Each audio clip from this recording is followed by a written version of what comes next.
세션에서 이현주 교수가 시간 너무 많이 잡아먹어가지고요. 우리한테 아주 엄청난 피해를 주고 있습니다. 굉장히 중요한 발표인데, 좀 매너를 안 지켜가지고. 그러나 제가 이제, 우리가 이제 너걸 본 사람들이니까. 하는데, 끝내는 시간이 정해져 있다는, 저도 밀면 되는데, 5시 15분까지 끝내는 거예요. 그래서, 회장님 발표 시간도 좀 제한이 있고, 토론자들도 조금 제한을 드릴 테니까, 좀 양해해 주시고요. 시작하겠습니다. 시간이 너무 없으니까 제가 최대한 줄이고, 일단 오늘 발표는 여러분들 잘 아시는 한국주민자치학회 회장이시고, 또 중앙대학교 특임교수 하시는 전상직 회장님이십니다. 인사하시고. 다음에, 토론자들도 간단히 하겠습니다. 저 굉장하신 분들이 많이 나와가지고, 학회장을 다 나오셨어요. 입법처장까지. 그래서 윤종빈 정치학회장, 정치학회장님. 입법처장님 안 나오신 것 같고, 좀 이따 오시겠죠. 이재현 한국지방정치학회장님. 이항수 한국지방자치학회장님. 장호영 한국지방의회학회장님, 최병덕 대한정치학회장님, 아주 학회장급으로 토론자를 좀 모셨습니다. 전 사회를 맡게 된 전영평 교수입니다. 시간이 없으니까 우리 회장님 저희 발표로 바로 들어가겠습니다.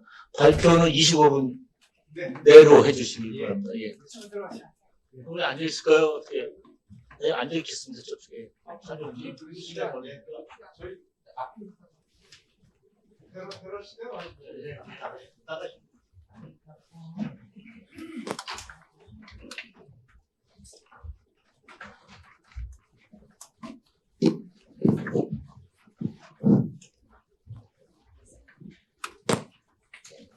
예, 주민자치 이야기를 드리기 전에, 이제, 제 얘기를 조금 드리면, 2000년에 주민자치 토론회를 처음으로 제가 이제 광주광역시부터 거쳐가지고 가을에 프레스센터에서 했습니다.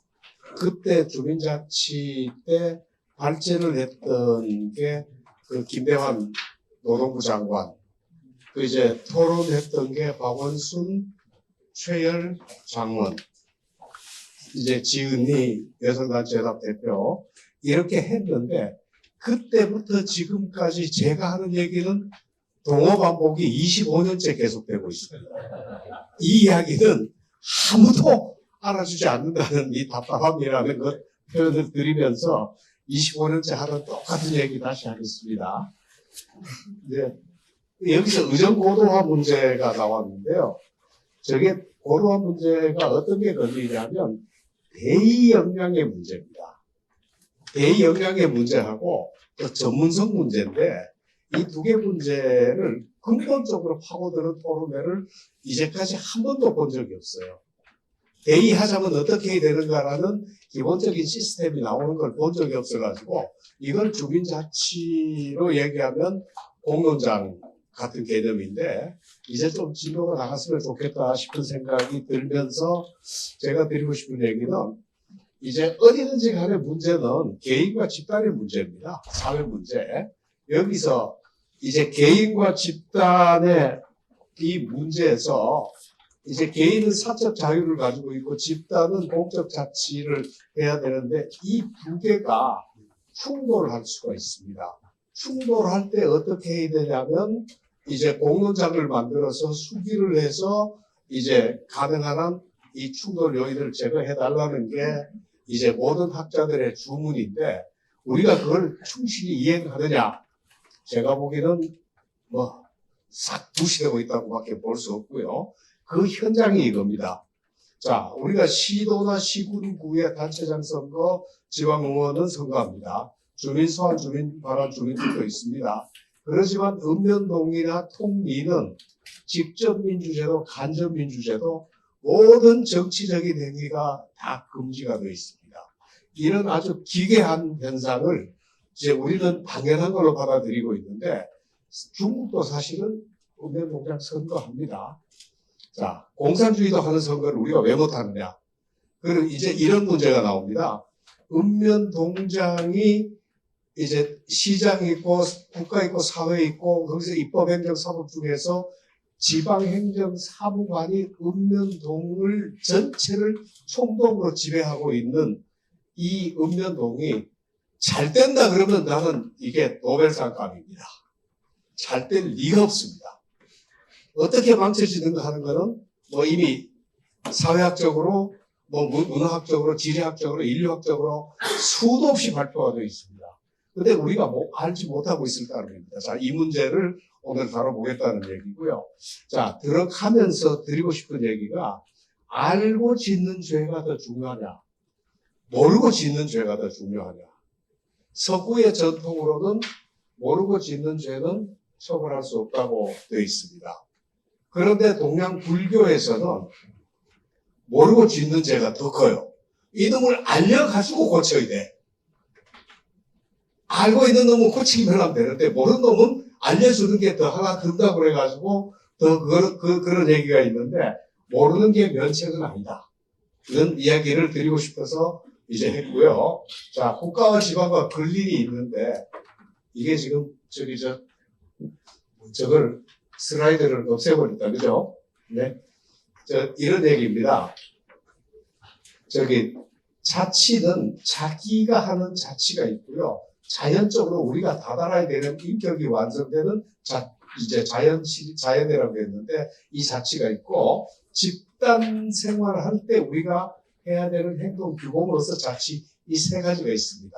근데 공자는 이제 이걸 이렇게 제안했습니다. 15세의 수양, 배우는 걸 출발점으로 해서 70의 도착점이라고 본 겁니다. 이때 종신교육 분류구입니다.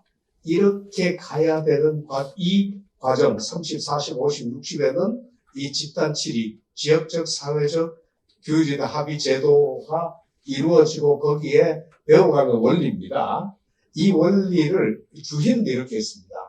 이게 뭐 되게 어렵습니다. 이반, 미반 뭐인데 이건 다음에 언제 말씀드리고요. 이게 중국 사람한테 설명하려고 했던 거라 넘어가겠습니다. 자, 이 집단 치리에 대해서 이제 우리가 살펴보자는 겁니다. 자, 그렇게 살펴보면 국가는 국민으로 구성이 되어 있고 이제 지방은 시도민이나 시군 국민으로 구성이 되어 있고 근린도 주민으로 구성되어 있습니다. 자, 이렇게 됐을 때 이 세 국가나 지방이나 근린을 이제 중국도 수신 제가 치국 평천하라고 해서 제가 치국 평천하로 구분했습니다. 근데 이제 제가 이 현대어로 바꿨을 때 국가는 공공성을 지향한다고 보고 지방은 공동성이라고 보고 근린은 친밀성이라고 이제 이렇게 저는 여러 가지 경험을 통해서 결론을 내렸습니다. 그 설명을 드리려고 하는 겁니다. 자, 이런 상태에서 국가, 지방, 근린이 있을 때 대한민국은 이렇습니다. 국가는 정부가 차지하고 있고 지방은 시도, 시군구, 이 지방이 읍면동, 통리, 반까지 아주 독식을 하고 있습니다. 이 근린에다가는 이 어느 것도 양보해주지 않고 있습니다. 근린은 그래서 공백입니다. 근린이 공백입니다.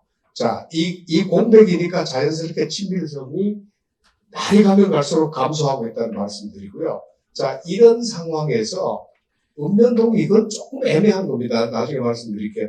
통리 반만이라도 주민들한테 맡겨주는 이렇게 해서 친밀성에 근거한 사회가 유지될 수 있도록 하는 게 좋지 않을까 이렇게 생각하는데 미국은 보면 이렇습니다.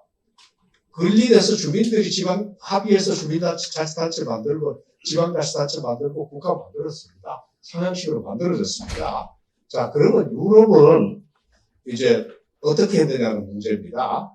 유럽은 어떻게 했냐면 유럽은 복잡합니다. 봉건제도 때, 중세 봉건제도 때는 지방 영주한테 지방권을 줬습니다. 지방권이라는 용어는 제가 마음대로 만든 겁니다. 그 다음 프랑스 시민혁명 이후에 이 지방의 권리를 영주한테서 뺏어가지고 시민들한테 줬습니다. 시민권이 형성된 겁니다. 그래서 유럽은 이 지방권과 주민권이 합해져서 지방자치가 이루어졌습니다. 이제 이런 상황인데 좀 더 자세히 살펴보면 이렇습니다. 지방권과 주민권이 근린해서 통합된 게 프랑스, 독일, 스위스고요. 자, 지방권과 이제 주민권이 근린해서 분리된 게 영국과 일본입니다. 한국은 없으니까 뭐 얘기할 것도 없습니다만 이렇게 되어 있다고 보시면 되고요. 자, 이 문제를 근본적으로 통찰해서 이건 제가 논문을 썼으면 좋겠는데 저는 바빠서 이 논문을 쓸 수 있는 시간이 정말 없습니다. 어제 어떤 분이 한번 정리를 좀 해주셨으면 싶고요. 자, 이거 살펴보면 이렇습니다. 자, 유럽은 자, 이제 광역 최소 통치지역, 생활지역, 근린지역이 있을 때 자, 생활 근린지역을 유럽들은 프랑스는 이걸 꼬미대로 만들었습니다. 일본은 시정초도로 만들고 이렇게 만들었습니다. 여기서 대개 어떻게 되냐면 프랑스 혁명 이전에 프랑스의 성당이 신부가 있는 성당이 44,000개 있었습니다. 혁명 딱 일어나자마자 그 성당 구역을 전부 고민으로 만듭니다. 그 이야기는 이미 거기에 지역 문화나 공동체나 친밀성이 다 형성되어 있기 때문에 그걸 고민으로 만들어서 44,000개가 지금 한 35,000개로 줄었을 겁니다. 인구 변동이 있으니까. 이렇게 이제 만들었고요. 일본도 마찬가지입니다. 그 군이 원래 있었는데 일본도 군이 있었는데 군 폐지해버립니다. 너무 크다고. 지방자치단체는 생활 근린지역에 만드는 게 원칙이다. 그래서 시정초도로 갑니다. 군 폐지하고. 근데 한국은 참 개성있고 고집셉니다. 시군구를 기초자치단체로 만들고 읍면동은 식민지로 탁 만들어 놓고 전 세계 유례 없는 행정독재 체제를 잘 유지하고 있는데 발전은 잘하고 있습니다. 이제 나중에 살펴보자는 말씀이고요. 그 발전이 좋은지 안 좋은지는. 그래서 제가 봤을 때 국가지방 근린에서 자, 예산으로 보면 7대3이라고 그러는데 이게 좀 변동은 있을 겁니다만은 근린에는 빵입니다.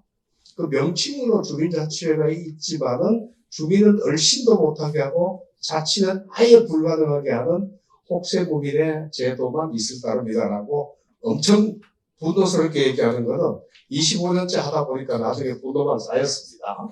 말씀드리고요. 그 드람이라는 양반이 했던 얘기를 드리면 제가 봤을 때 이렇습니다. 이 본딩 캐피탈은 친밀성이고요. 브리징 캐피탈은 공동성이고 이링킹 캐피탈은 공공성입니다. 자, 이 문제를 퍼트람 연구에는 분은 수없이 많습니다만은 한국의 현실하고 대입하는 것은 제가 무식이면 용감하다고 한번 만들어 봤고요. 자, 이거 넘어가겠습니다. 자, 그러면 친밀성과 공동성과 공공성이 있을 때 이 세 가지가 다 있으면, 다 없으면 이거는 무협의 무도 망하기 마련이고요. 세 개가 다 있으면 탄력적, 포용적 책임성 있어가지고 발전합니다. 그러면 우리나라 주민자치 정책은 어디에 해당되는 것이냐면 제가 보기에는 이 영역이 자치제도나 정책의 영역인데 어떤 것이 부족하고 어떤 것이 과한지를 살펴야 되는 정책이 있는데 그런 고려는 아마 제가 보기에는 전혀 없는 것 같아서 이 부분에 대해서 빠뜨린 것을 잘못되게 만든 것을 사정없이 비판하려고 합니다. 자, 이건 뭐 조선 역사는 넘어가겠습니다. 단지 필요한 거는 자, 집단 차원과 개인 차원이 있을 때 집단 차원에서 내려 매기는 것을 규라 그러고요. 이 수평 쪽으로 하는 걸 약이라고 그러는데 실제 조선에서 규 수령이 항상 실패했고요. 규, 약 이렇게 붙인 상하표도 실패했고 약이라고 붙일 수 있는 총계만 성공했습니다. 왜냐하면 근리는 약으로 가야 됩니다. 지금 이제 우리나라 약은 없다는 얘기고요. 주민자치위원회라는 제도를 만들 때도 읍면동 주민자치센터를 만들면 주민자치위원장이 당연히 여기에 센터장이 되어야 되는데 읍면동장을 센터장으로 만들어 놓고 주민자치위원회 위원장은 이 주민자치센터의 프로그램 심의하는 조그마한 위원회로 만들어 놓고 읍면동장이 위쪽 하라고 그러니까 이때 행자부에 있던 분 중에 한 분이 지금 저기 익산시장님이세요. 지난번에 만나가지고 익산시장님하고 얘기 한참 했습니다. 재밌는 분이에요. 이거 자기는 이거 만들기 전에 직전에 지방자치위원회를 그만두셨다 그러더라고요. 이거 만든 분들하고 한참 얘기를 했습니다. 뭐 그걸 지나간 건데 이지공격하는 건 아니고요. 자, 이렇게 돼 있는데 가장 큰 문재인 정부에서 했던 거는 이 조항입니다. 시장에서 구청장은 필요하다고 인정하는 경우에는 관련 법인 또는 단체 등으로 하여금 주민자치 설치 운영을 지원하게 할 수 있다. 이게 신탁통치거든요. 우리나라 신탁통치한다 그럴 때 반대했습니까? 찬성했습니까? 해방 이후에. 신탁통치 조항인데 이거를 시민단체가 만들고 박원순 시장이 만들었다는데 저는 미러클. 야, 이런 사람이 이럴 수도 있구나. 뭐 이렇게 보고 있고요. 이게 결과가 이렇습니다. 뭐 이거 설명 안 드리겠습니다. 자, 근데 일본의 경우는 도도부연 시정촌하고 일본 정대를 수평 수직적으로 완전히 분리해버립니다.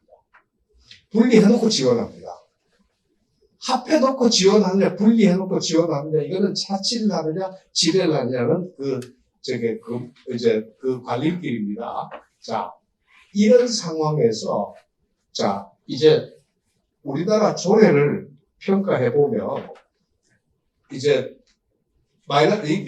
민주주의를 0점으로 봤습니다. 민주주의가 잘 이루어지게 하는 것을 자치라고 보고, 보태주는 걸 플러스 100이라고 보고, 민주주의를 손상시키는 것을 마이너스 100이라고 봤을 때, 자, 문재인 정부 표준조례는 마이너스 36.9일입니다. 자, 표준조례가 마이너스 36.9일이면, 아까 시군구 후에 얘기 나왔는데, 시군구 조례를 평가하면 마이너스 36.9일보다가 높게 나와야 될까요? 더 나쁘게 나올까요? 좋게 나올까요? 대단히 실망스럽습니다만은, 시군구 우회를 거쳐가지고, 이 표준조례가 시군구 우회를 거쳐서 나온 조례는 훨씬 더 악랄합니다. 이 지방의회가 행안부보다가 더 악랄한 존재라는 얘기예요. 대놓고 평가를 있는 그대로 솔직하게 하겠습니다. 이거는 제가 한 게 아니고요. 8명이 앉아가지고 대한민국 조례를 전부 다 분석했습니다. 거의 1년간 분석한 겁니다. 이게 1년간 분석할 정도로 무모한 짓을 제가 한 겁니다. 해보니까 이게 나오더라는 얘기입니다. 자, 근데 어떤 걸 분석했냐면, 개인 차원에서는 자발자주 자율, 이제 집단 차원에서는 마을 주민 자치, 회 차원에는 연대성, 보조성, 공동성, 이건 설명하지 않겠습니다. 이런 것을 해서 확대 발전과 확대 소멸을 가지고 했는데, 자, 지금 국회에 계류 중에 있는 지방자치법 일부 개정안 신정은 위원장이 통합했는 이거는 마이너스 58.23. 그러니까 지금 문재인 정부 표준보다 더 악랄하다는 얘기입니다. 그죠? 자, 이 실상을 학자들이 모르고 시민운동가들은 자기가 만들었습니다. 자, 이 난국을 어떻게 해결할 거냐는 문제입니다. 자, 그래서 하나씩 설명을 빨리 드리겠습니다. 자, 여기서 설명드리는 이야기는 이게 제17조 2입니다. 읍면동의 주민으로 구성되는 주민자치회를 둘 수 있다고 되어 있는데, 읍면동에 하라고 강제로 시키는 거예요. 자치라고 하는 거는 눈꼽만큼도 찾아볼 수 없는 강제조항입니다. 자, 그 읍면동에 동장이 있는데 주민자치회를 만들면 자치를 하려고 그러면 동장과 일전은 필수 불가결입니다. 그런데 그 주민자치위원회 임명을 동장이 하라 그러면 이거는 주민자치를 근본적으로 포기하는 일이거든요. 이게 이제 이렇게 아주 후한무차게 저질러 놓았는데도 불구하고 비판하는 사람이 이제 우리 학회밖에 없다는 게 좀 섭섭하다는 말씀이고요. 자, 구성하라는 얘기입니다. 주민들이 만드는 게 아니라 주민으로 구성해버리라는 거예요. 둘 수 있다. 그 조례로 하라는 얘기입니다. 그러니까 1조부터 완전히 엉망인데 이러니까 마이너스 58점이 나올 수밖에 없습니다. 자, 두 번째. 법령 조례 규칙으로 정하는 바에 따라 지방자치단체 사무 일부를 자체 위탁할 수 있다.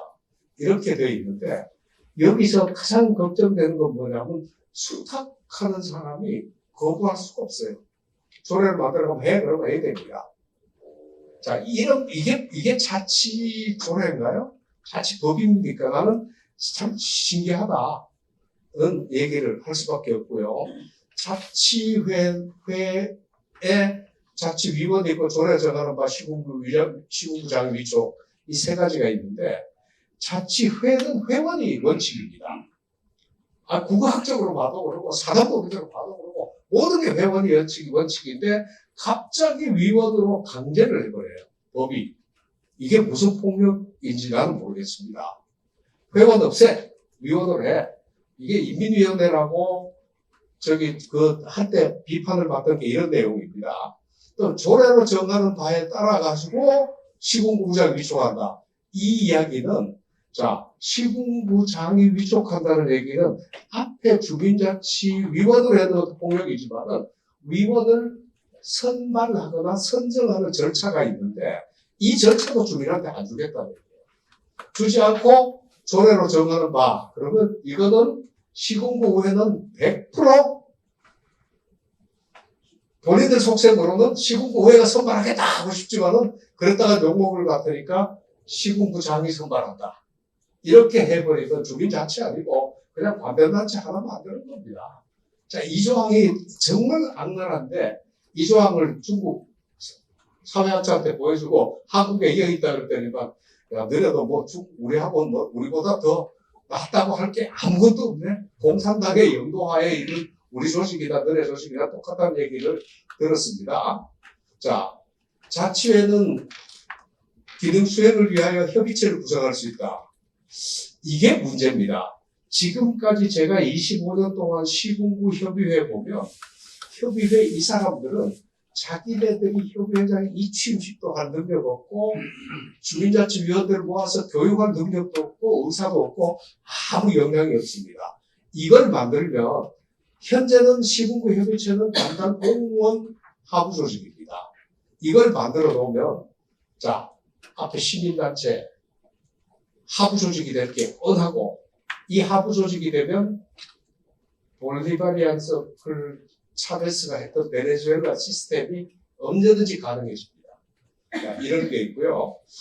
여기서 이제 규정 외 사항에 필요한 사항은 지방자치단체 조례가 규정하지 않았는 건 주민들한테 맡기면 안 되나요? 이 정도라도 규정하지 않는 것까지도 그냥 지방자치단체 조례로 만들라는 거는 주민들은 일단 보고 가만히 있어.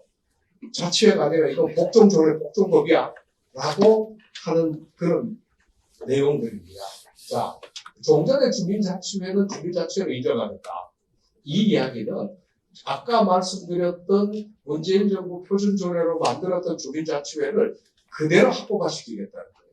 원래 시범 실시는 2013년에 했는데 그러면 2013년부터 12년간 했으면 잘 된 거 고치고 못된 거 고치고 해야 되는데 잘 됐든 못됐든 간에 그냥 해. 이 이야기는 그때 표준조례로 저질렀던 것을 전부 합법화시키겠다는 얘기입니다. 이게 대한민국에 도움된다면 저도 하겠습니다. 도움 안 됩니다. 이런 게 있다는 얘기고, 이게 마을 활성화 기본법이라는 거는 이게 영국의 로컬 액트를 가지고 했는 건데, 그거 평가해보면 마이너스 69점 나옵니다. 이런 것만 있었냐면, 김두관 의원이 발의했던 거는 플러스 41점짜리도 있었습니다. 이거 무시됐습니다. 이런 내용들이 있다는 말씀을 드리고요. 이런 상황에서 이거 어떻게 해야 되느냐. 현재 민본주의, 이거 늘 말씀드렸던 거고요. 민주주의 올라가는 거 이거 늘 말씀드렸던 거고요. 이 민주주의와 민본주의를 통합하는 어떤 내리매기는 것 같고 올려 치매기는 것 같고 양쪽이 통합하는 이 시스템을 만들어야 되는데 국가 공공성, 지방 공동성, 근린 친밀성 이게 조화를 이루는 것을 만들어야 되는데 우리가 정책을 평가하거나 제도를 평가할 때 그래서 이제 그 정책 충실화라는 이 리치먼트 개념을 가지고 왔습니다. 가치공유성 이제 쭉 있는데 설명 여기 드리면 이제 가치공유성 S 이제 입안자의 명분, 실행자의 소명, 대상자의 혜택 이게 이제 다 일치가 돼야 됩니다. 이거 일방적으로 하는 게 아니고요. 역할 정합성, 세 주체 역량이 골고루 다 쓰여야 됩니다. 프로세스 투명성, 과정이 명확해야 됩니다. 이것을 각 100 해놓고 3으로 나눠서 거기에다가 곱하기 해야 되는 게 뭐냐면 오토노미, 자율성 없으면 안 됩니다. 그 다음 활류, 가르쳐주지 않으면 안 됩니다. 이 두 가지 중에 어느 게 0이 되더라도 0이 되고 맙니다. 이런 정도로 이제는 정부 정책도 한번 평가를 해보려고 하는데, 마지막으로 설명드리면 이제 어떤 게 있냐면 요 부분입니다. 이제 철학 박사님들이 한 20분 정도 오셔가지고 이제 철학자들이 주민자치를 연구를 한번 해보시겠다고 그러길래 그냥 저는 그 말씀 드렸습니다. 아리스토텔레스의 뭐 저 철학의 어느 측면이 이게 주민자치하고 맞습니다. 그러면 이거는 한강에다가 돌 던지기고 아무 의미 없으니 그러지 말고 내가 주민자치가 뭐라는 것을 설명을 해드릴 테니까 그 내가 하는 원리를 보시고 아리스토텔레스는 어느 부분은 설명했고 어느 부분은 설명하지 않고 홉스는 어느 건 설명 잘했는데 어느 건 틀린 것 같고 이렇게 분석을 해서 이제 틀린 부분을 우리가 보충합시다라는 엄청난 제안을 했는 게 이 표입니다. 이제 이 표인데 조금 전에도 이제 우리 전혁근 교수님하고 사무실에서 얘기를 했는데 제가 보기는 챗GPT가 없으면 예전에는 이거 불가능합니다. 저는 이제 워낙 뭐 공부를 뭐 경영학도 하고 행정학도 하고 무슨 철학도 하고 뭐 관광학도 하고 종교학도 하고 별짓을 다 해봤으니까 다양성이 있어가지고 구상이라고 할 수 있었는데 챗 GPT 있으면 제가 보기엔 여기 이렇습니다. 이제 인간하고 사회하고 자연하고 하늘이 있을 때 여기 1, 2, 3입니다. 1번이 인간이 사회를 통하여 자연 속에서 살아가잖아요. 이 경우가 있는가 하면 인간이 1, 3이면 인간이 자연 속에서 사회를 만드는 이게 뭔가 뉘앙스 틀립니다. 또 1, 2, 4 하면 틀립니다. 인간이 사회 속에서 진리를 구현하는 거하고 인간이 진리에 따라 사회를 구현하는 게 이게 그렇게 분재입니다.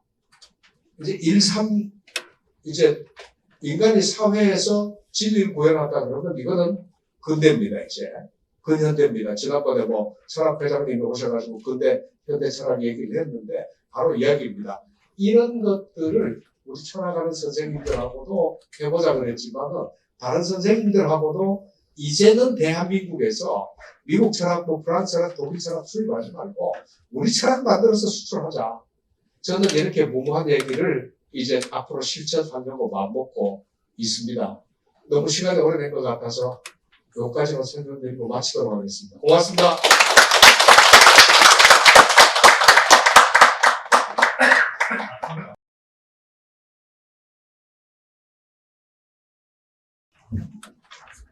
오늘 제가 여기 참석해가지고 첫 회의부터 쭉 들었는데요. 여러 가지 말씀들을 많이 하셨어요. 그래서 뭐 지역 재생 문제, 뭐 저출산 문제, 뭐 문화 문제 이런 거를 쭉 얘기하시면서 그런 것이 굉장히 그 제도적인 거나 아니 문화 변경이나 정부 예산이나 행정이나 뭐 이런 것들이 자꾸 변해야 된다라고 이렇게 말씀을 쭉 하시는데 그게 진짜 본질일까요? 진짜 본질이 뭘까요? 본질은 개인이 변해야 되는 거거든요. 일본에서 지역 재생 문제, 뭐 인구 감소 문제, 그다음에 뭐 이동 문제 이런 거에 대해서 연구를 진짜 많이 했더라고요. 저도 주민자치에서 그런 책을 많이 읽었는데요. 마을 만들기는 왜 실패하는가? 지역 재생은 왜 실패하는가? 주민자치는 자치라는 것도 어떤 효과를 갖는가? 이런 거에 대해서 진짜로 많은 책이 나왔어요. 여러분들 그걸 한번 읽어보시기 바라고요. 거기에 핵심은 그거예요. 주민으로서의 정체성. 주민자치는 제도나 행정 문제가 아니라 잘 되는 데는 무조건 뭐 대기업이 들어오고 뭐 이런 게 중요한 게 아니라 문화가 재생되고 뭐 몇몇 사람들 예술가들이 하고 그런 게 중요한 게 아니라 모든 지역의 혁신은 관계 속에서 일어난다는 거예요. 인간과의 관계 속에서 정립이 되지 않은 데는 아무리 퍼부어도 안 된다. 그런 관점으로 이제 생각해 주면 좋겠고, 그렇다 보면은 제일 중요한 거는 자치 공동체 내에서 인간과의 관계예요. 거기서 어떤 관계가 있고, 어떻게 신뢰와 네트워크와 규범이 잘 만들어지고 지키는가 하는 그런 것이 핵심이라는 점에서 볼 때, 우리 회장님이 지금 발표하신 거야말로 진짜 핵심을 짚은 거거든요. 인간이 개인으로부터 집단에 이르기까지. 그 다음에, 그래서 행정이 들어와, 우리 역사도 이렇게 일천한데, 그것이 또 이제, 우리 표준조례니 또 무슨 법이니 뭐 이런 걸 통해서 자꾸 바꾸려고 하고, 변화를 시키려고 하면서 우리나라의 어떤 뭐 모든 문제를 풀어가려고 하는 것이 어떻게 보면 굉장히 수강에다가 긁는다고 줄 긋는다고 호박되어 있는 것이 아닌 문제인데 이것을 괜히 허황되게 들어가는 문제가 아닌가 저도 그렇게 생각하고요. 그런 관점에서 오늘 토론을 6분이 해주시는데 각자 질문이 있으시겠지만 자기가 맡은 분야의 전공과 오늘 지방의회를 이렇게 굉장히 서포트하는 것 같은데 아까 회장님과 말씀하셨듯이 지금 우리나라의 분권화된 지방자치단체가 과연 주민자치에 우호적인가? 분권은 우호적인가? 국회는 우호적인가? 대통령은 우호적인가? 예? 이런 것들 관점을 중심으로 해서 토론해 주시기 바랍니다. 제가 이제 좀 얘기를, 토론에 약간, 좀 동참하기 전에 약간 말 길게 했는데 지금부터, 잡소리 없이 토론 들어갔습니다. 먼저 윤영빈 정치학회장님 토론해 주시는데 한 5분 정도 부탁드립니다. 네, 방금 소개받은 한국정치학회장 명지대 윤정빈 교수입니다. 앞선 두 개의 패널도 제가 경청을 했었고요. 그리고 오늘 패널에서 우리 전상직 회장님 기조발제 말씀도 잘 들었습니다. 지난번에 그 원래 세미나 가서도 말씀을 들었습니다만은 결국 우리 주민자치가 한 걸음도 아직 못 나가고 있다는 뼈아픈 현실에 대해서 오늘 다시 한번 느끼게 되었습니다. 특히 우리 주민자치 간접민주주의가 기초단체장, 기초의원 선출에까지는 미치고 있는데 그 이하의 단위로는 전혀 작동되지 않고 있다는 말씀. 특히 읍면동장, 통리장의 선출은 물론이고 주민자치위원들의 어떤 위촉을 주민이 아닌 관이 주도하고 있다는 현실에 대해서 아마도 많은 정치학자들이 깨닫고 있지 못하는 부분인 것 같습니다. 그래서 그 부분을 저도 앞으로 염두에 두고 학회장으로서 여러 가지 활동을 할 때, 우리, 주민 없는, 주민자치, 주민 없는 지방자치는, 허공에다가, 이 고함을 치는, 것밖에 안 된다는 얘기들을 계속, 하도록 해야 될 것 같습니다. 그래서, 아까 기조발제 말씀 전적으로 공감하고, 주민자치회를 어떻게 주민에 의한 자치회로 만들 것인가가 법제도도 물론이고 어떤 우리들의 인식이나 공감대, 사회적 공감대 이런 부분들이 아주 시급하다고 생각합니다. 저는 한국정치학회 회장으로서 조금 더 큰 틀에서 이 주민자치, 지방의회가 활성화될 수 있는 방향에 대해서 말씀을 좀 드리도록 하겠습니다. 우리 첫 번째로는 사실 제 전공이 정치 과정이고 선거제도 국회 이쪽입니다. 그래서 이 얘기는 제가 한 20년 전부터 아까 회장님도 25년 동안 말씀하셨다고 하는데 저도 한 20년 전부터 한 시민단체 정치개혁위원장을 한 6년을 하면서 오랫동안 의정활동 평가 이런 이 선거제도 얘기를 했었는데 첫 번째로는 기초의회 3인 선거구 다 아시다시피 2022년에 시범 선거구 30개를 지정해서 했습니다. 3인 이상 선거구를. 근데 그 결과는 참담하게 나왔습니다. 아시다시피 109명이죠. 109명 중에 104명인가요? 5명을 제외하고는 양대 정당이 당선이 되었습니다. 기초의회에서. 그러면 이 3인의회 이상 의회를 만드는 것도 의미가 없네라는 생각이 들면서 좀 제도적인 보완으로서 좀 더 이거를 강제화할 수 있고 또 이 3인 이상 선거구를 만들면서 2인 선거구를 좀 없애는 방법을 좀 생각해야 될 것 같고, 그리고 아시다시피 또 비례대표 의석을 배분을 받으려면 기본적인 그 최소 조건이라는 게 있습니다.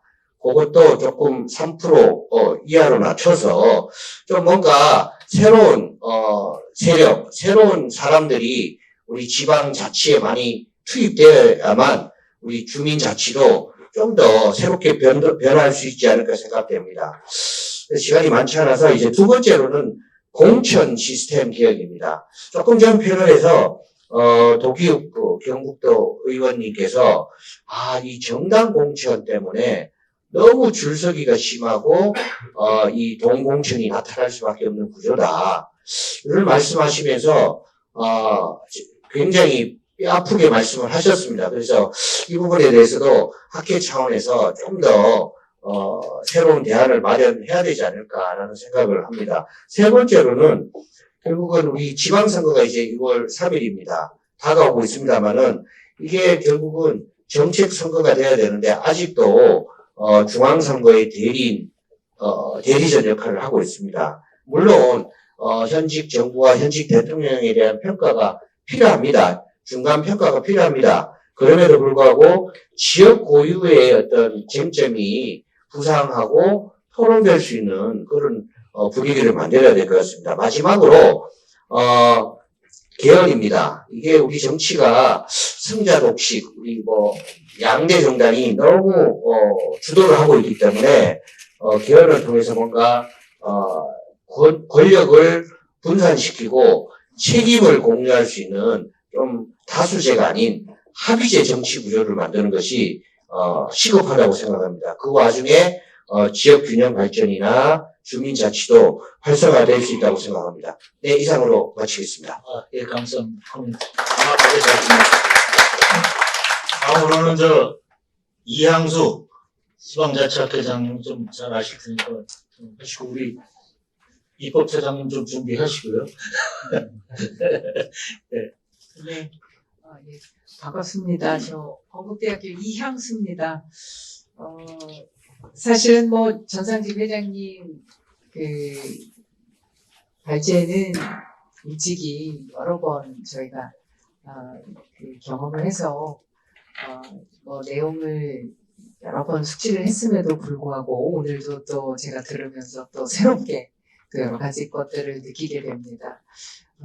사실 전상직 회장님만큼 주민자치에 대해서 연구를 많이 하신 분이 또 대한민국에 있을까 그런 생각이 들었고요. 그 다음에 이렇게 신랄하게 비판할 수 있는 분도 사실 몇 되지 않으셔서 저희가 굉장히 수연하게 또 발제를 잘 들었습니다. 사실 이제 아까 우리 윤종빈 회장님도 말씀하셨는데요. 회장님 오늘 전상직 회장님 발제 부분을 보면 대부분 저희 주민자치회 혹은 주민자치의 현실에 대해서 아주 신랄하게 지금 여러 가지 문제점들을 지적을 하고 계십니다. 특히 이제 저 같은 경우에 제가 좀 인상 깊게 이렇게 조금 느꼈던 부분을 몇 가지 말씀드리고 또 회장님한테도 이렇게 또 질문도 좀 드리려고 합니다. 이 주민자치 근린제도의 무슨 된 그런 여러 가지 현황에 대해서도 잘 짚어주신 것 같아요. 아까 발제 과정에 보면 매우 우스꽝스러운 한국의 근린제도다라는 그런 표현을 해주셨습니다. 정말 사실은 이제 아까 발제를 들으면서 저희가 생각하지 못했던 것들을 아주 잘 이렇게 분석을 해주고 계십니다. 시군구 장은 주민이 선출하지만 읍면 동장을 어떻게 임명직으로 지금 하고 있는 것인지 이런 부분에 대한 것, 그래서 굉장히 아주 촉박하게 지금 짚고 계시고, 이게 어떻게 보면은 회장님이 말씀하신 대로 이게 제가 볼 때도 이게 운영상의 어떤 미숙이나 제도의 문제가 아니라 어떻게 보면은 이게 통치 구조의 연속선 상에서 이런 틀이 나온 게 아닌가 이런 생각도 들고요. 그 다음에 또 이 국가와 지방과 근린을 구분을 하셔서 공공성, 공동성, 친밀성이라고 하는 그런 세 가지 차원을 가지고 또 분석을 하셨는데 굉장히 제가 좀 의미 깊게 들었고, 특히 제가 오늘 아주 조금 앞으로도 계속적으로 관심을 가질 부분이 우리가 이게 단순히 주민 참여나 이런 것들의 참여가 아니라 관계의 질이 굉장히 중요한 거였구나. 그래서 그 부분을 아주 굉장히 정확하게 잘 짚어주신 것 같아서 저도 오늘 공부가 많이 됐습니다. 그 다음에 이제 주민자치 제도적인 부분에 있어서도 여러 가지 비판을 해주셨습니다. 조례 의존적인 운영, 그리고 행정 위탁 방식 이런 것들을 사실 그동안 아무렇지도 않게 이렇게 여겼던 부분이 없지 않아 있었는데, 전상주 회장님 말씀 들으면서 저도, 저것이 옳구나라는 생각을 많이 했고요. 다만 이제 말씀대로 정말 제가 볼 때도 행정 역할의 축소는 필요해 보입니다. 근데, 이렇게 공고하게 권력을 가지고 있는 행정 영역을 우리가 어떻게 이걸 조화롭게 가지고 갈 수 있을까? 사실은 공무원들이 가지고 있는 여러 가지 역량이나 이런 것들을 놓고 볼 때, 일반 주민들하고의 어떤 그런 역량 격차나 이런 것들 이야기하는 분들이 굉장히 많은데, 사실 제가 볼 때는 격차 부분에 있어서는 일반 주민들이 오히려 더 전문성이나 이런 부분에 그리고 어떤 지역에 있어서 현안이나 문제 해결에 있어서는 조금 더 높은 그런 역량을 가지고 있는 게 아닌가. 그래서 우리가 향후에 이런 행정 역할을 어떻게 하면 축소할 건가, 어떻게 하면 이걸 조화롭게 조율할 수 있을까, 이런 부분들에 대해서도 혹시 회장님이 고민하신 게 있으면 좀 들려주셨으면 좋겠습니다. 그 다음에 해외 사례도 이제 잘 짚어주셨어요. 미국과 유럽, 일본 사례 아주 공감하고 있고요. 특히 이제 유럽에서 지방권과 이 주민권이 역사적으로 이렇게 분리돼서 발전해 왔는데, 이것이 이제 근린에서 결합되었다라고 하는 것은 참 우리 한국하고 굉장히 비교가 되면서 여러 가지 중요한 시사점을 제공하고 있는 것 같습니다. 근데 우리 같은 경우에 유럽하고 달리 굉장히 강력한 중앙 집권지적인 그런 역사를 가지고 있고, 지금도 역시 제가 볼 때는 굉장히 강력한, 그래서 그런 부분을 어떻게 하면 우리가 점진적으로 이걸 완화할 수 있을까, 이런 생각이 들었고요. 그 다음에 제가 오늘 아주 감명 깊게 들었던 부분은 정책 충실화 과정입니다. 여기 지금 가치 공유성이나 역할 적합성, 프로세스 투명성, 미인된 자율성, 다면적 한류성, 이 분석 틀을 가지고 저희 정책 과정을 보면 사실 중앙정부건 지방정부건 간에 이거 제대로 하고 있는 데가 쉽지 않다라는, 그래서 저는 향후에 이 틀을 가지고 우리가 정책 과정에 있어서 주민들이나 또 중앙정부 같은 경우에 국민 참여 이런 것들 굉장히 요즘에 목놓아 외치는데, 이런 것들을 조금 우리가 접목해서 과연 참여하고 있는 건가, 그리고 참여를 통해서 정책이 제대로 이 산출이 되고 그것들에 대해서 제대로 한류가 되나, 이런 것들을 좀 보면 어떨까, 이런 생각을 해보았습니다. 그래서 오늘 너무 정상주 회장님 여러 가지 말씀 잘 들었고요. 저희 많이 듣습니다. 감사합니다. 죄송합니다. 현재까지 진행이 잘 되고 있습니다. 카페하는 이스가 아주 노련다. 다음에 오늘 호스트하시는 한국지방의학회장 장우영 선생님, 교수님께서 질문만 간단하게. 간단히 해서 말씀드리겠습니다. 사실은 이제 아무래도 정치학을 공부하다 보면 제도에 대한 관심이 많을 수밖에 없습니다. 네. 그리고 제도라고 하는 것이 이제 어떤 시스템의 지속 가능성을 담보해주기 때문에 이제 사실은 변화하기 어려운 것도 사실이죠. 일종의 전환의 비용이 발생하기 때문에, 그래서 저는 기존의 제도가 상당히 관성화된 이 상황에서, 그러니까 지금 우리가 목표로 지향하는 어떤 주민자치의 상이 그냥 무에서 유로 가는 게 아니라 지금 작동하는 제도적 기반에서 이걸 전환시키는 과정이다라고 했을 때, 우리가 좀 더 방법론적인 고민을 하는 것이 중요하다. 어차피, 약 300년 전에 공공영역이라고 하는 것이 생활세계를 포섭하면서 소위 이제 그 행위의 근거를 만들고, 그 다음에 행위의 주체를 만들고, 행위의 판단을 만드는 이런 상권 분리 체제를 작동시켜 왔기 때문에 결국에 이제 이들의 역할을 수용을 하면서 이제 우리가 갈 바를 목표로 해야 된다라고 하는 측면에서 조금 말씀을 드리면, 일단은 지금 지역에서 작동하고 있는 그런 어떤 이제 그 지금 행정적 통제의 문제점,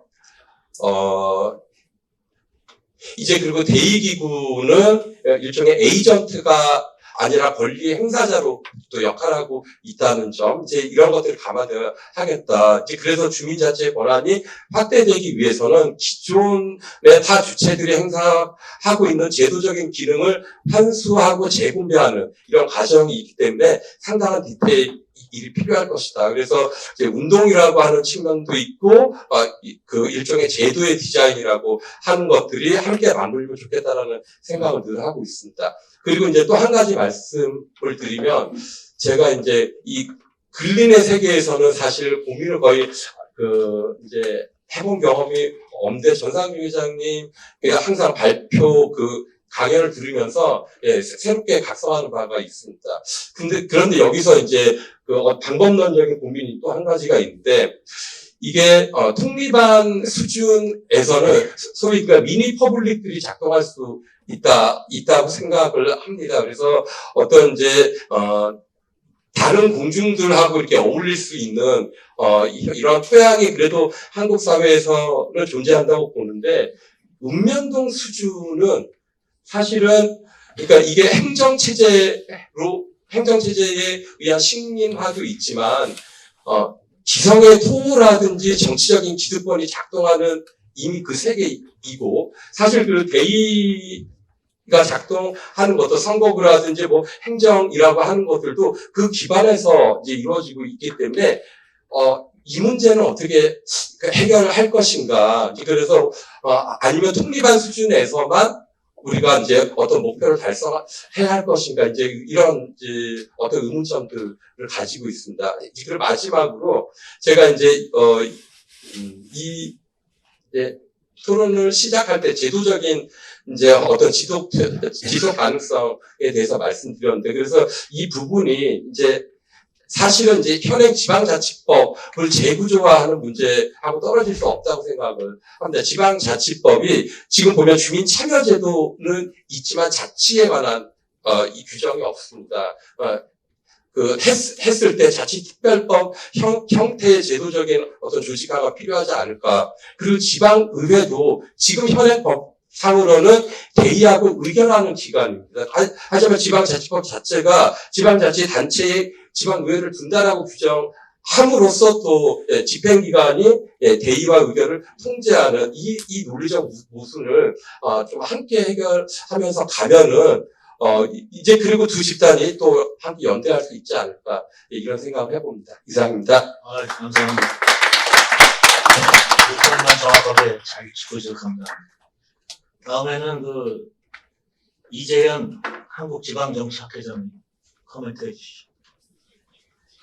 네, 만나서 반갑습니다. 한국지방정치학회장을 맡고 있는 배지대표 이재현입니다. 제가 오늘 이 자리에 오면서 제가 그동안에 항상 느꼈던 그리고 고민했던 지점은, 옆에 이항숙 회장님 계시지만 지방자치와 지방정치와의 관계에 대해서 굉장히 많은 고민을 하고 좀 이야기를 했었었는데, 오늘 이 자리에서 너무나 우리 당연했던 이야기라서 제가 아마 간과했던 것 같고, 전상직 회장님께서 주민자치에 대한 이야기를 해주시면서 지방자치, 지방정치의 새로운 어떤 더 중요한 아젠다와 그 대상과 키워드가 주민자치에 있지 않았나라고 하는 그런 생각을 하게 됐습니다. 제가 지방정치학회를 계속 활동하면서 느꼈던 지점은 크게 세 개입니다. 그리고 최근에 지방정치학회에서도 가장 많이 거론되고 있는 논의 중에 하나가 주민자치회에 대한 이야기입니다. 그래서 아까 전상직 회장님께서도 말씀하셨듯이 주민자치회 문제, 과거에 주민자치위원회에서 이름을 주민자치회로 바뀌었지만 결과적으로 주민이 없는 주민자치회는 큰 문제다라고 하는 거는 아마 주민자치나 그리고 지방정치나 지방자치를 연구하거나 관심 있는 분들은 모두 다 동감하고 느끼는 거라고 저는 생각합니다. 그렇다고 한다면 주민자치회가 아까 저는 전상직 회장님 말씀하신 건 주민자치회 문제가 있으니까 이걸 완전히 폐기 수준으로 가야 되는 거 아니야라고는 약간 좀 굉장히 좀 격렬하게 말씀을 좀 해주시는 것처럼 저는 인상을 받아서 주민자치회의 원래 본연의 기능이 잘못되었던 부분들을 개선하면 오히려 좀 낫지 않을까라고 하는 그런 희망을 좀 가지면서 좀 갖고 있습니다. 그래서 저는 지금 대전에서 왔는데요. 대전에는 5개의 구가 있습니다. 자치구가 있는데 5개 자치구에서 유일하게 한 구가 주민자치회 그 시범 지역 있죠. 그러니까 시범한다고 하는 주민자치회를 의회에서 지방의회에서 무산시켰습니다. 그 무산시킨 그 이유와 그 의회록을 보고 그 의원들을 만나보니까 주민자치회와 지방의회와의 대표성 문제가 한번 좀 뜨겁게 격렬하게 좀 붙었던 적이 있습니다.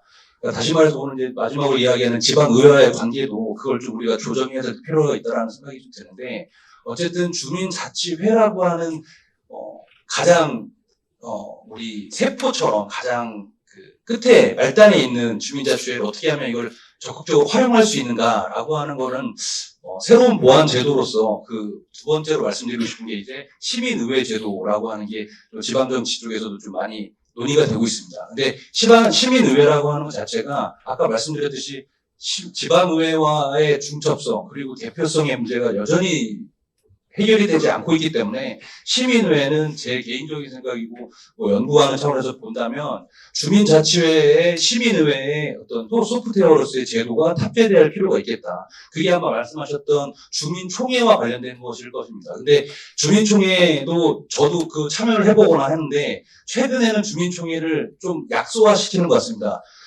각 지역마다 좀 다르겠지만 대운동장에 모여서 축제처럼 합니다. 그래놓고 이제 경품을 걸어놓고 사람들을 모이게 하죠.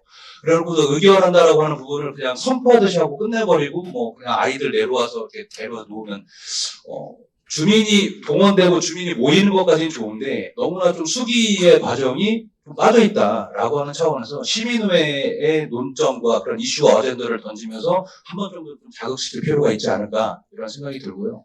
그리고 세 번째로는 이제 지방의회 학회인데 지방의회가 사실은 여러 언론이나 여론 모두가 지방의회에 대해서 사실 좀 부정적인 인식을 갖고 있습니다. 그런데 개인적으로 지방의회 의원들을 만나보면 열심히 하는 분들 되게 많거든요. 근데 몇 가지 해외 연수, 외유성 연수 이런 것들에 대해서 굉장히 좀 부정적인 인식을 갖고 있는데 그거 말고도 사실은 최근에 그 조례와 관련된 것도 많이 발의하고 있고 지방의회는 예전과는 다르게 많이 열심히 하고 있습니다. 그래서 거기에 주민자치회와 그 시민의회의 그 프로그램, 시민의회가 탑재된 그런 주민자치회가 주민자치회는 말 그대로 아까 그 관변단체성으로 변한다고 말씀하셨는데 말 그대로 집행부의 자치단체장이 임명하고 하는 그런 과정에서 그런 이야기가 나오는데 이제는 강한 주민자치회가 지방의회와 그리고 집행부의 어젠다와 어떤 의견을 제출하는 그런 창구가 돼야 되지 않을까 이런 생각이 들고요. 마지막으로 이건 좀 민감한 부분이긴 하지만 지역정당에 대한 부분, 그러니까 지방정치에 관련돼서는 지역정당에 대한 부분이 조금 많이 논의되고 있습니다. 이거는 메이저 정당이 그거에 대해서 굉장히 좀 다른 생각을 갖고 있기 때문에 조심스럽지만 주민자치와 지방분권을 한다라고 한다면 지역정당과 관련된 논의가 충분히 좀 뜨겁게 이루어져야 되지 않을까 이런 생각을 해봅니다.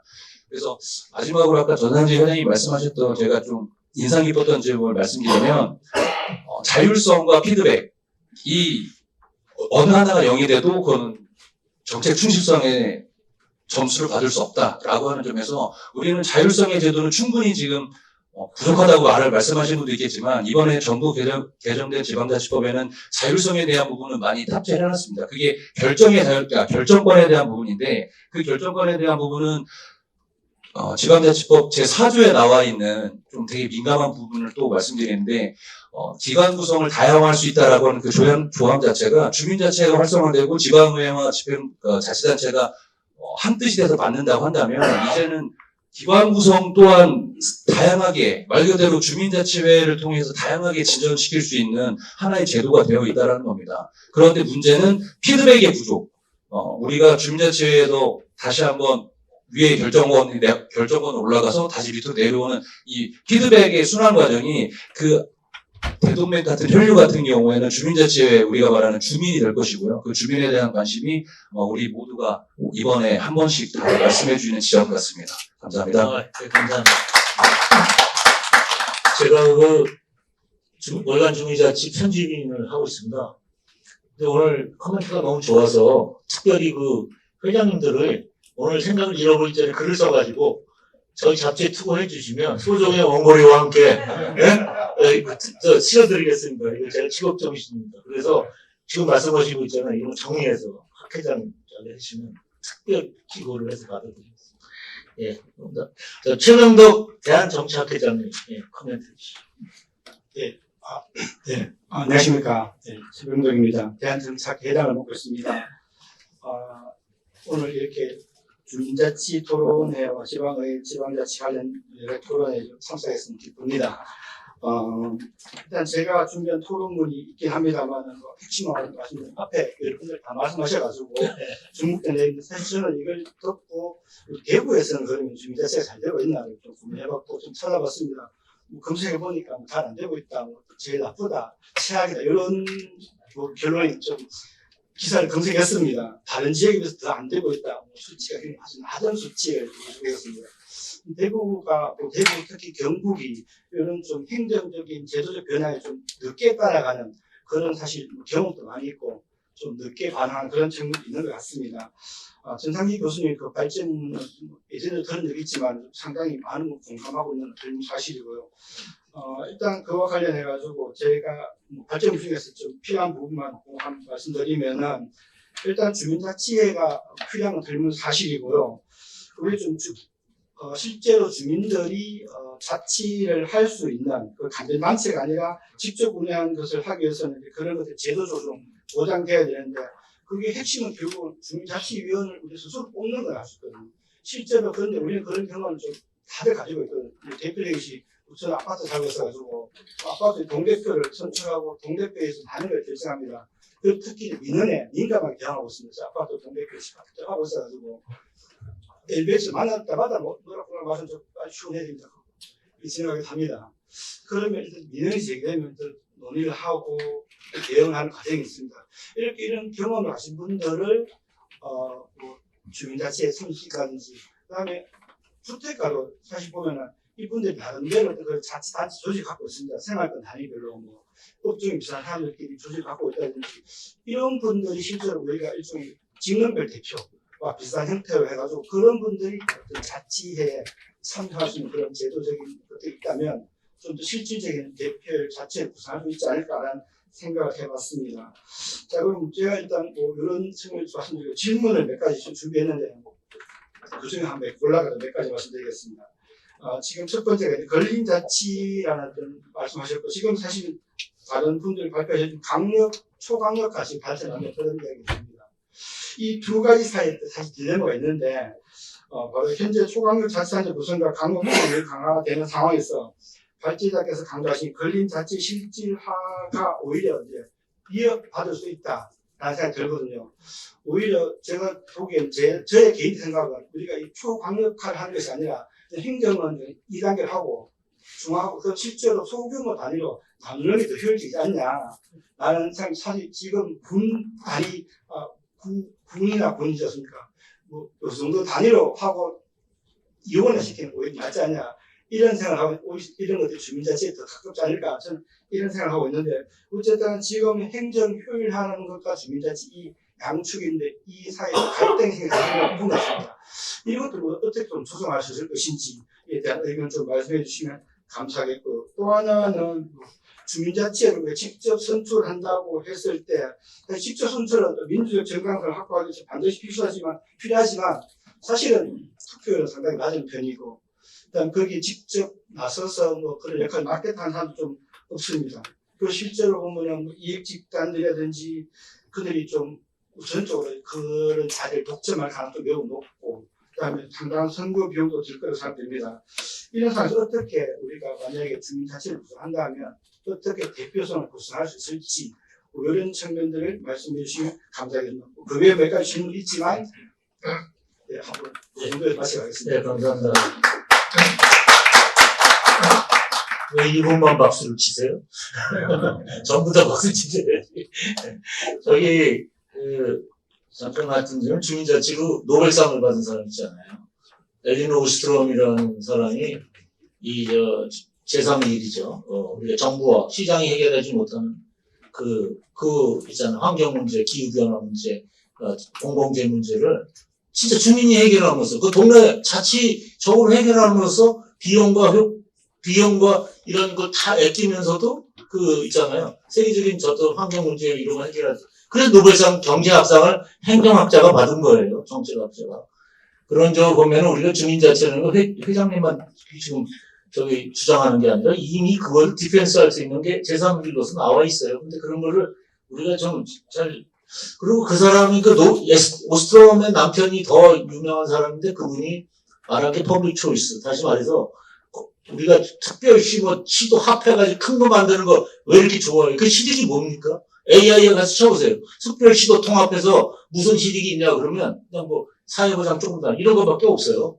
근데 그 사람이 말한 게 뭐냐면 소시청, 주민이 행정을 선택하도록 하자는 거예요. 우리를 다스리는, 내가 가고 싶은 데로 갈 수 있게 하자는 그런 거고요. 퍼블릭 초이스라고 그러는데, 그런 거에 보면 우리는 역행하지 않나 이런 생각을 좀 하는데요. 시간이 좀 있었기 때문에 좀 했고요. 그 다음에 이제 마지막으로, 우리 입법조사장님 여러 가지로 생각도 많이 하셨을 거고, 고민도 많으실 거고, 또 어떻게 도와주실 건지, 좀 말씀 좀 해주십시오.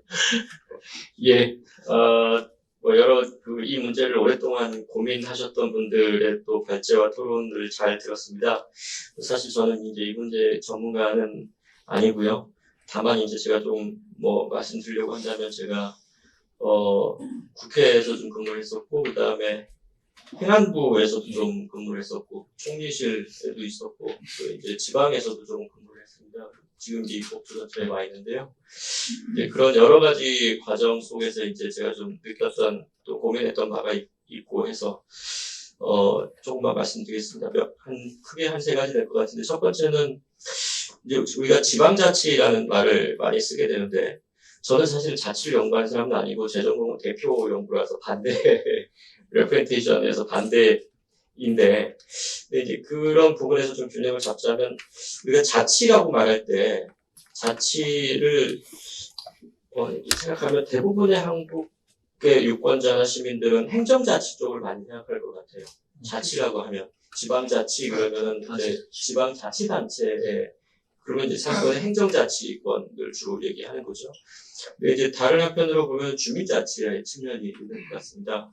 근데 이제 주민자치라고 하면 저희가 이제 보통 지방 행정 단위에서 의회든 어디든 이렇게 하게 되면 대체로 중앙 단위에서는 국민이나 시민이란 말을 많이 사용하고 그리고 이제 지방 행정 단위로 가면은 주민이란 말을 많이 사용하는데 그런 의미에서 주민자치를 보면 이제 아마 크게 두 가지일 것 같은데 주민들이 지방의회 혹은 주민자치회 등을 통해서 대표를 뽑아서 하는 자치가 있을 것이고 또 하나는 말 그대로 직접 참여를 통해서 하는 그런 자치가 있을 것 같습니다. 그래서 크게 개통도를 보면 그러한데 지금 우리가 지방자치라고 할 때는 그중에서도 특히 후자의 주민자치 또 지방의회나 직접 참여하는 것보다는 행정자치 쪽을 지난 한 30년 동안 그러니까 지방자치 이후에 많이 해왔지 않았는가.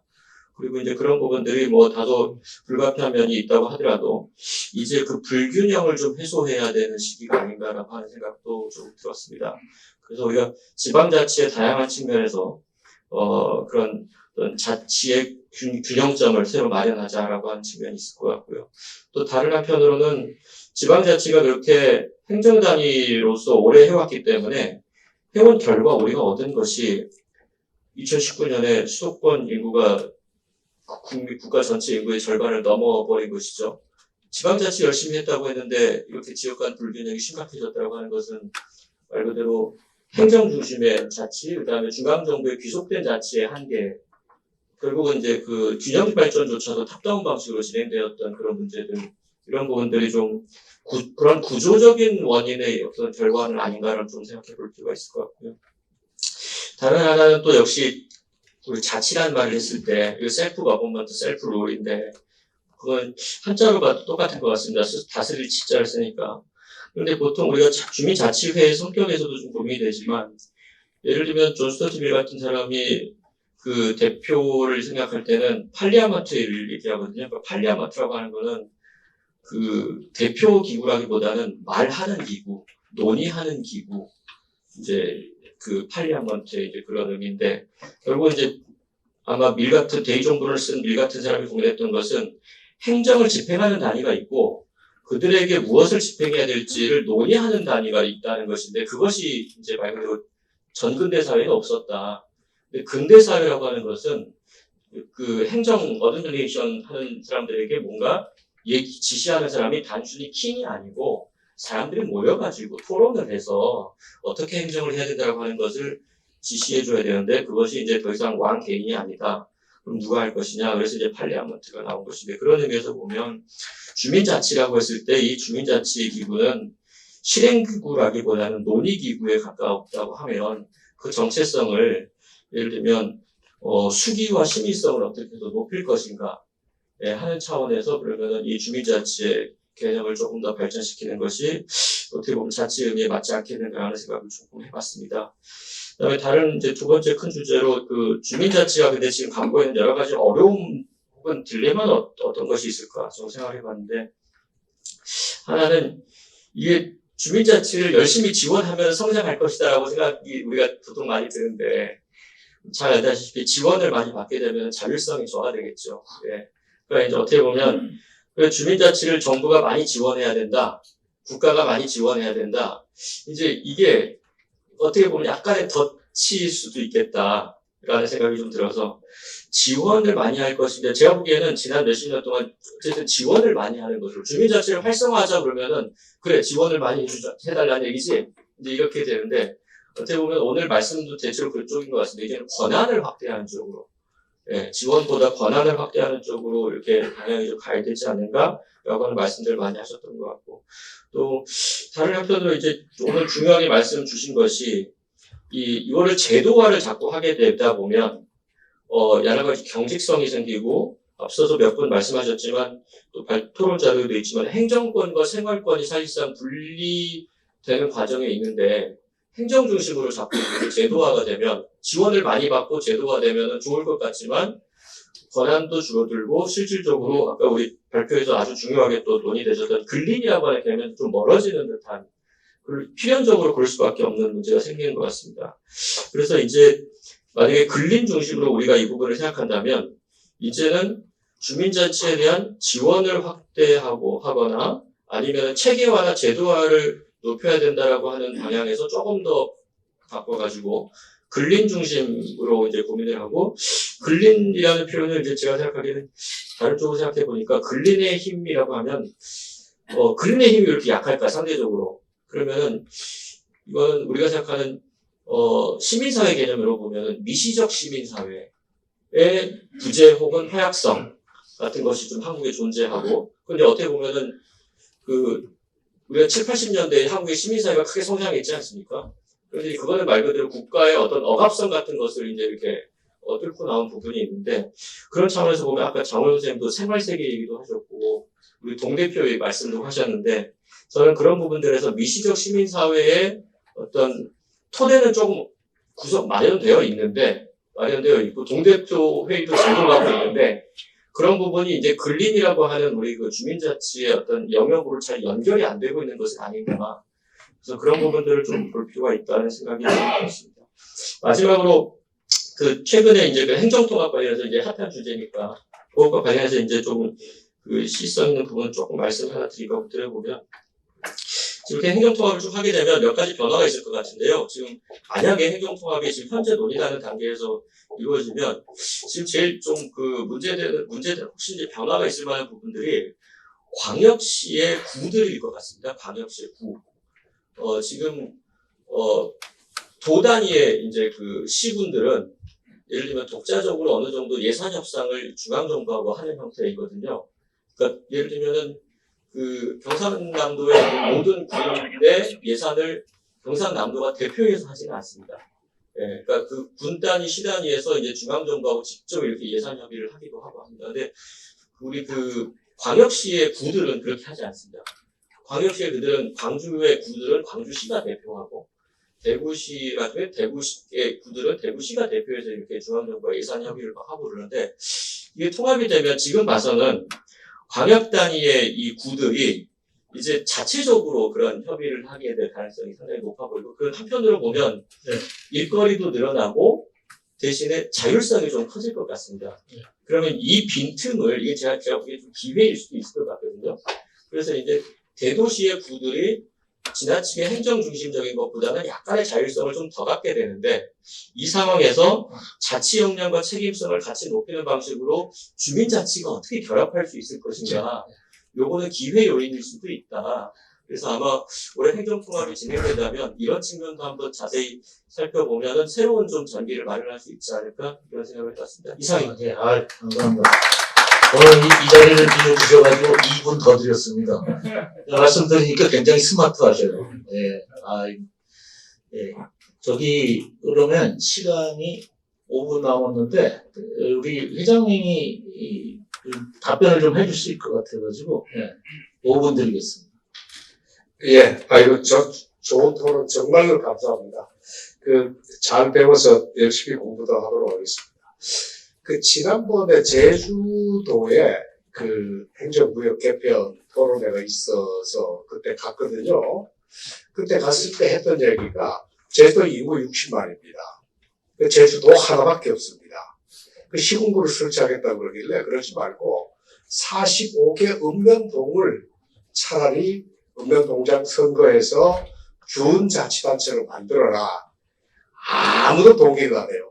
주민들은 다 동의를 하는데 공무원들은 의원님들은 전혀 동의를 안 했습니다만은 세종시하고 이런 데는 제가 보기에는 읍면동장 선거 한번 할 만한데 이거를 행안부가 틀어주고 있는지 국회가 틀어주고 있는지 나중에 한번 봐야 되겠습니다.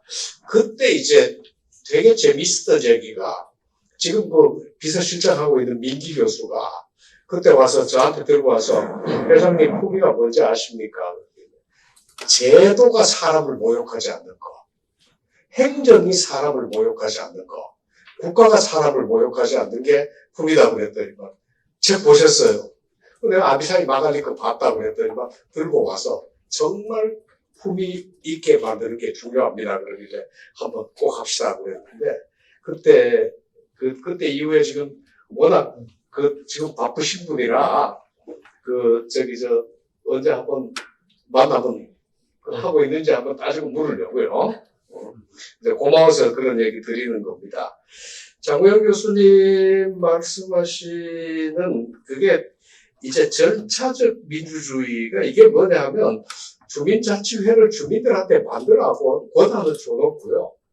거기에 나오는 부작용만 살짝 마사지 해주면 되지 권한 자체를 이렇게 해라 그러면 안 되는 그런 게 이제 입법 기술상 저는 봤을 때 주민자치법은 그래서 실체법으로 만들지 말고 절차법으로 만들어야 된다. 절차만 규정해야지 회장을 몇 명 해라, 임기를 몇 명 하라 이런 실체 규정은 안 맞다고 이제 도박자들하고 토론할 때는 그 이야기를 했습니다. 그러면 이제 통째로 맡겨놓는 게 그렇죠. 주민들한테 회 만들려고 그러고는 둬야 됩니다. 그리고 이제 그렇게 하는 그게 필요하고요. 지금 경로 우선성 문제는 주민자치위원회 한번 잘못 만들어 놓으니까 지금까지 잘못된 겁니다. 이제 이게 참 문제가 걸리는 것 같고요. 그 다음에 이제 주민자치회가 그러다 보니까 사단법인보다도 더 못해요. 더 지위가 없습니다. 지위가 더 강화가 돼야 되는데, 근데 이게 슬픈 현상이 그렇게 주민자치회를 무력화하는데, 이 시민운동가들이 앞장서서 무력화시켜요. 이걸 어떻게 해석해야 될까요? 저는 그 얘기 했습니다. 시민운동가 중에는 지사형이 있다. 좋다. 이분들 많을수록 좋다. 전문가형이 있다. 좋다. 근데 세계형 운동가는 제발 좀 빠져달라. 그 얘기를 했다가 지금 욕을 좀 많이 먹고 있습니다. 자, 시민운동가들이 주민자치회 지금 현재 법을 주도하고 있다는 아주 기분 좋게 아주 열렬하게 환영하고 있다는 그 이야기로 한번 답변을 좀 드리고 싶고요. 그 다음에 이제 이양수 교수님 정말 잘 지적해 주셔서 정말 고맙습니다. 그 읍면동장이 이제 회장까지 좌지우지해버리면 이거 완전히 이제 식민지 총독이거든요. 읍면동장이. 그래서 그 주민자치를 식민지 관리한단 말입니다. 여기에 관해서 좀 이야기를 좀 더 해주셨으면 학자들이 얘기를 해주셔야 됩니다. 이게 해주셨으면 싶은 이야기고요. 그 다음에 이제 공동성, 공공성, 친밀성 이 부분은 제가 보기에는 발전 좀 시켜주시기 좀 부탁을 드리겠습니다. 충분한 가치가 있다는 생각이 들고요. 그 다음에 이제 아까 말씀드렸던 대로 의회가 주민자치회를 무력화시키는데 주범이 되어 있는 현상입니다. 어제 이제 김부겸 장관이 내가 물으니까 회장님 주민자치회는 지방유지 침묵회잖아요. 지방유지 침묵회가 아니고 그냥 침묵회입니다. 회장님 그 뭡니까? 그러니까 유지도 아닙니다. 그랬더니만 그게 뭡니까? 그래서 한참 얘기를 했거든요.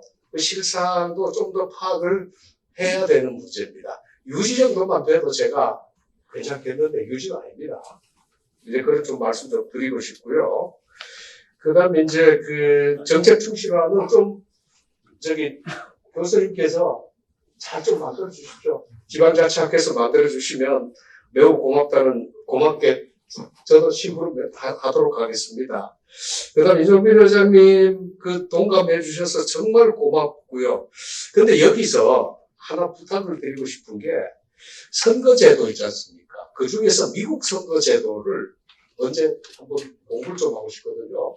교수님 그 시간 한번 저희가 만들 테니까 미국 선거제도에 주민들 의견이 어떻게 반영되는가라는 것이지 않습니까? 그거 한 수 좀 가르쳐 주시기 좀 부탁을 드리고요. 또 하나는 스위스 선거제도가 있습니다.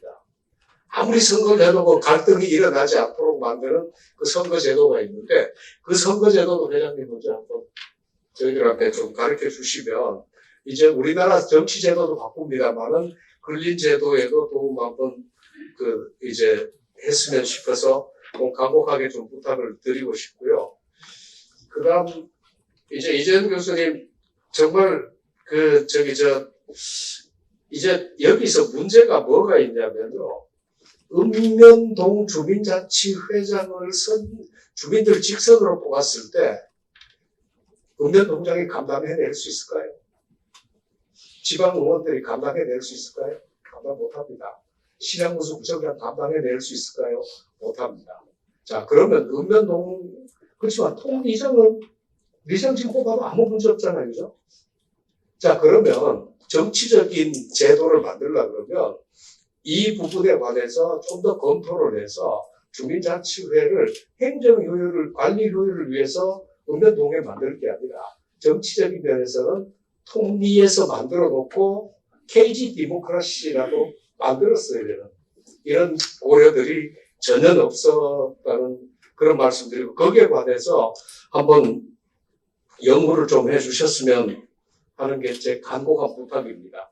왜냐하면 저희들이 문제의식을 알고 있습니다만은 잘 안 되고 있고요. 대전의 5개구 중에서 중구가 그렇게 했거든요.